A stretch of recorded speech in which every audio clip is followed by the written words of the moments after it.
Around Dodge City and in the territory on West, there's just one way to handle the killers and the spoilers, and that's with a U.S. Marshal and the smell of Gunsmoke.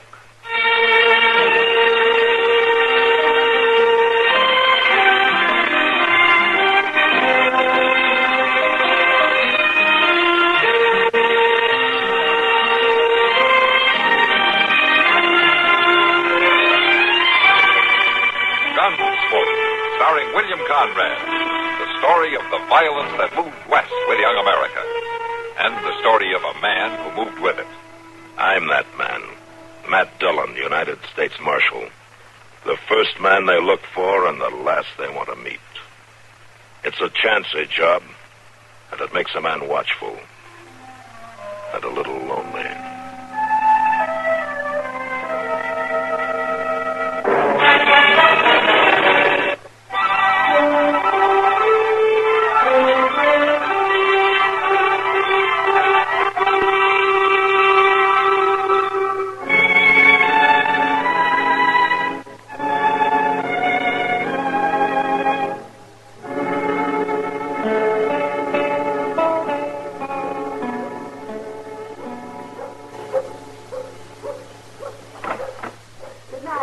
Coming out now, Mr. Jones. Yeah.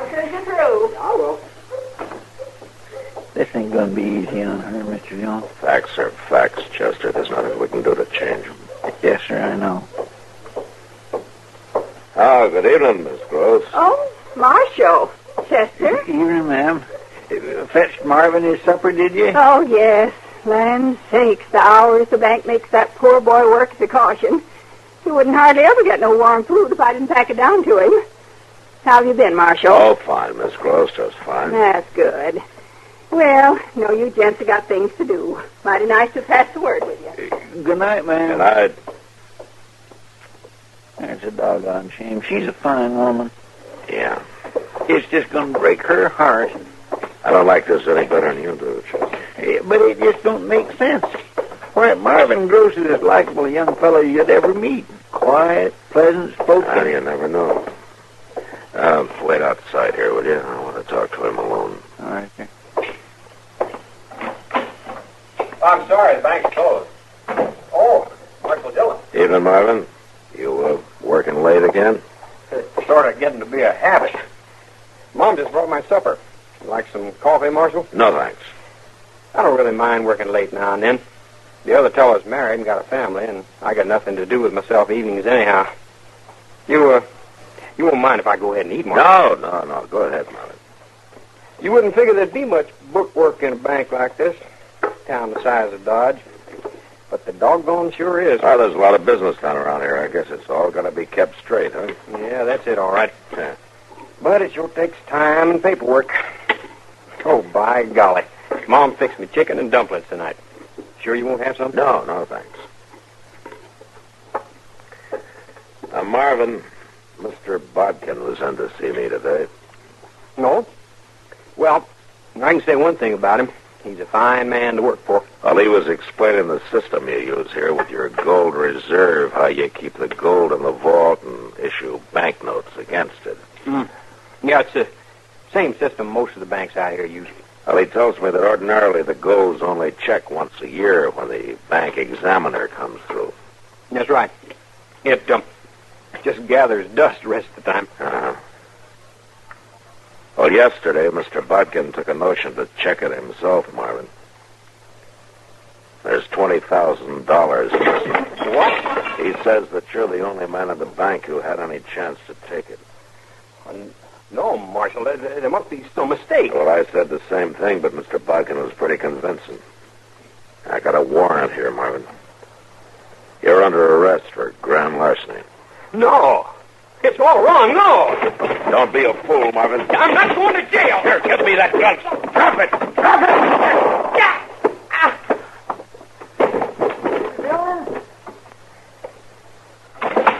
Are you all right, Mr. Jones? Yeah, I'm all right, Chester, but go find Doc and get him over here fast.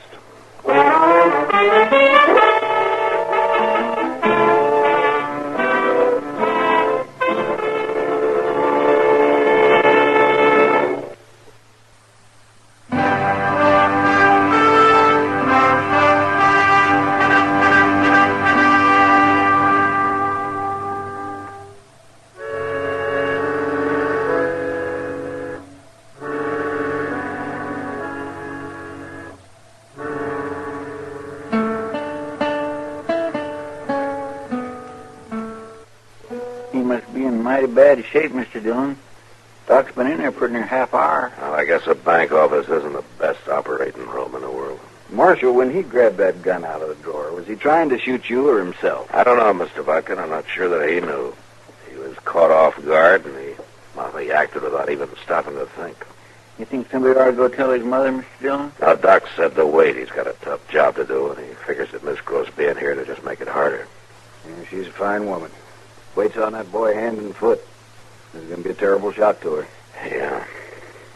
For her sake, I hated to bring charges against Marvin, but there just wasn't any choice. Mr. Bodkin, is there any chance at all that, somebody else could have taken the gold out of the vault?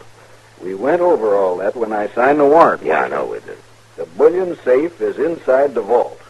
The other teller, Oscar Dreeley, has access to the vault, but only Marvin and myself have the combination of the safe.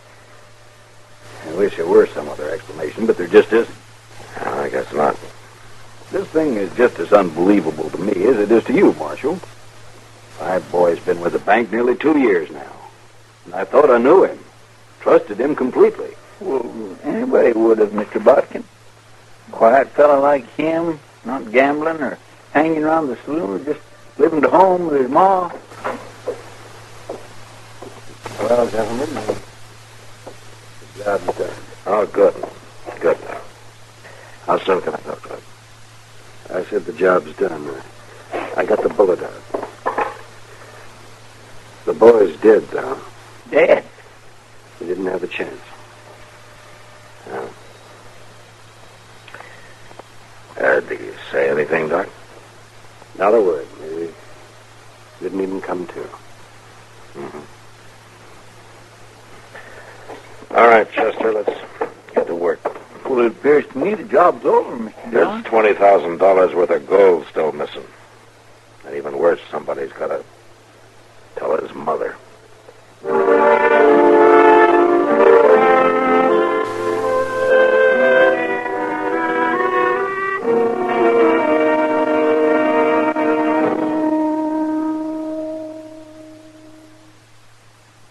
Dad. I'm sorry, Miss Gross. Oh, I don't believe it. Marshal, it's not true. Well, I wish it weren't. My son's dead. Shot to death. Accidentally, Miss Gross. To resist an arrest, he was shot with his own gun. It happened about an hour ago in the bank. Oh, no. Here, grab her, Chester. Yeah, oh, easy, man. There now. Oh, you just lean back a minute and catch your breath. Marvin, dead. Well, you stay right there now. I'll go get you a dipper of water. Oh, it was less than 2 hours ago. I took him his supper. Chicken it was. Flour dumplings. I told him to come right home as soon as he finished. I'm sorry, ma'am. Here you are, Miss Gross. You can just drink this now. It'll help to settle yourself. Yes, all right. Could you do some more? No. No, I'm much obliged to you. I'm mighty sorry to have to bring you the news, Miss Gross, but... Well, what's done is done, and, turning away from it won't change anything. You said Marvin was shot, resisting arrest. Yes, ma'am. Well, arrest for what? What had he done? Well, that's the second thing I hate telling you. Well, my son never committed a crime in his life, Marshal. I'm afraid he did, Miss Gross. There's $20,000 in gold missing from the bank vault. Marvin's the only one who could have taken it. Oh, it's a lie. Well, if it were, there'd have been no reason for Marvin trying to resist arrest now, would there? Well, I've always known everything he thought or done. He told me everything. I'd have known if he'd done anything like that. Maybe this was the one thing he didn't tell you. Did he say he done it? No, ma'am. Oh, did you catch him with it? Did anybody see him take it? No, ma'am, nobody saw him. Now, we haven't found the gold, but Well, then I say it again. It's a lie. Look, Miss Gross, I hate to do this, but we're going to have to search your house. He's bound to have hidden it somewhere. All right, Marshal, search it. Tear out the walls and dig up the floor if you want. But you won't find nothing because there's nothing to find. I know my son. I know my son. Yes, ma'am. All right, Chester, let's get at it.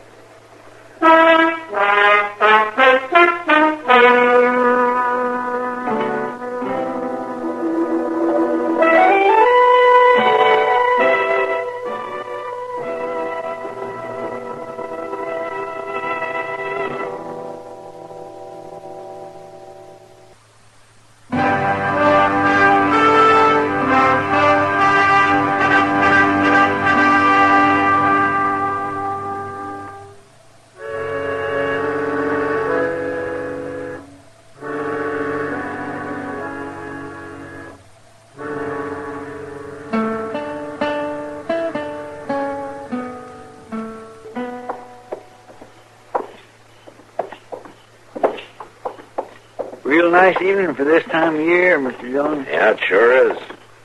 It's going to be an early spring.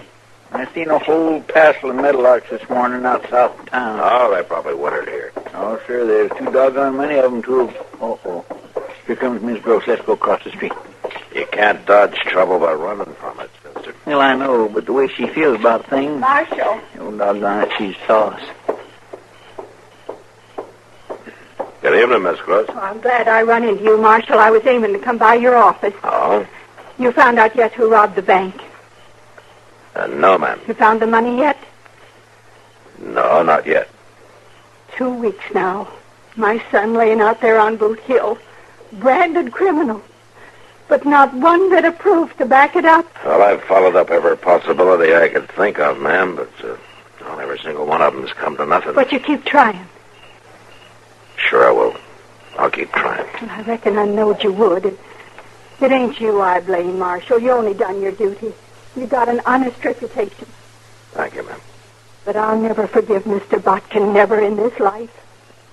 He knowed my boy. He knowed he wasn't that kind, but he went ahead and swore to that warrant. He caused Marvin's death just like he pulled that trigger himself. Now, Miss Gross, No, that's not... I ain't going to talk about it no more. I already talked myself out and cried myself out. I'm on my way to the depot, Marshal. I was coming around to tell you goodbye. I'm leaving on the 11 o'clock train. Oh, you I'm are? going back east to my kinfolk for a while. But I'll be back in a few months. Right now, there are just too many things in this town to remind me of my boy. Yes, ma'am. Well, I wish you a good trip, Miss Gross. Marshal, I want my boy's name cleared, and I'll never rest till it's done. I know that. It will be. You'll see. Well, I hope you're right. And, you take good care of yourself, huh? Oh, I will. Goodbye, Marshal. Chester? Goodbye. Bye, ma'am. My, she just won't give up, will she? Now, she's his mother, Chester. And even closer than most. For that Marvin wouldn't hardly take a breath without her say so. Yeah, I know. Well, hey, how'd you like to have a drink, huh? Well, I'm buying. Come on. Well, sir, now, I thank you. You know, she'll feel better once she gets shut of Dodge, won't she? Back there with her own kin. Sure she will. Miss Gross is a fine old lady. It's just too bad. Yeah. My goodness. Quite a crowd in the old Long Branch tonight. Over here, Matt. Come on over here and join us. And there's Doc and Mr. Botkin. You want to join them, Mr.? Yeah, might as well. Would you pardon me, please? Hello, Matt. Good to see you. Hello, Kitty. Can I get you something? Yeah, as a matter of fact, you can. The usual, if you don't mind. The same for me, Miss Kitty. We'll be over at the table there with Doc. All right, fine. I'll join you. Good. Pull up your chair, Matt, and Chester. Join us solid, respectable citizens for a change. Well, there's some who would agree with you, Doc. How are you, Mr. Larkin? Fine, Marshal. Now buy you a drink? Well, I got one coming, thanks. Oh, I just saw Miss Gross outside. She tells me she's going back east. Well, I can't say I'm sorry to hear it. For some reason, she seems to blame me for what her son did. Yeah. As a matter of fact, she just suggested that maybe you'd rob the bank yourself. You searched my house, Marshal. You surely don't... No, of course not. She was just talking out her hurt. Well, she knows there's no sense to it. Well, I hope you don't put any stock in anything she says. Oh, I don't. The boy was guilty. His whole reaction going for that gun and all. Well, it showed he was. She just won't accept the fact, that's all. Well, a mother's relation to her son gets to be a funny kind of a thing sometimes. Especially when it's as close as that one was. Yes, I've thought time and again how odd it was that that boy kept to himself so much. Well, she never gave him a chance to get out and mix, to grow. She ran his whole life on him, 24 hours a day. Well, he must have found some time, Doc. He thought up that robbery and then carried it out. Well, that's true, but I got a theory about that man. I think he did it to hit back at her, sort of. It was a way to rebel. Oh? Yeah, but Marvin wasn't never one to rebel much. Not against nobody. But he finally did. Oh, where you going, man? Wait a minute. Maybe he didn't rebel, Doc. What time have you got? Well, let me see here. It's 10:38, according to my gold-watching chair. 10:38. Chester. Well, here, I got a drink order. Later. Come on.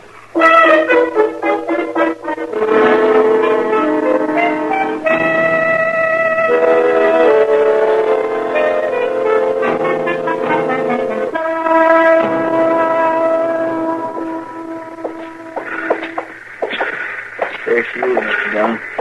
Standing there with the mail sack counter. Yeah, I see her. Things like this upset me something terrible. I swear to goodness, one of these days, I'm going to turn to dry farming to make a living. Sure you are, Chester, when they figure some way to take the work out of them. Miss Gross. Oh? Why, Marshal, that's quite a surprise. Yeah, I imagine it is. What? You know, you nearly got away with it. Another hour or so, and you'd have had it safe out of town. What are you talking about? I got to thinking about Marvin, the kind of boy he was, and how he always did what you told him to. He was a beautiful son, Marshal. Sure. And when I talked to the two men who carried your trunk here to the depot, they said they could hardly lift it. What? It's pretty heavy, I guess, with 100 pounds of gold in the bottom of it. Oh, that's a lie. I just opened that trunk, Miss Gross. You had no right to. It was Marvin's trunk. I didn't know what was in it. Your things are packed right in with the gold, things I saw in your house the day I searched it. Miss Gross, you're under arrest, accessory to grand larceny. Arrest? That's right. That stupid young fool. Getting himself shot. He could have swore to some story that had cleared me and took all the blame himself. I tell you, he'd have been glad to do it for his old He ma. died for you, didn't he? What more do you want?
Gunsmoke. Produced and directed by Norman MacDonald. Stars William Conrad as Matt Dillon, U.S. Marshal. Featured in the cast were Parley Bear as Chester, Howard McNear as Doc, and Georgia Ellis as Kitty. George Walsh speaking. Join us again next week for another specially transcribed story on Gunsmoke. This is the United States Armed Forces Radio and Television Service.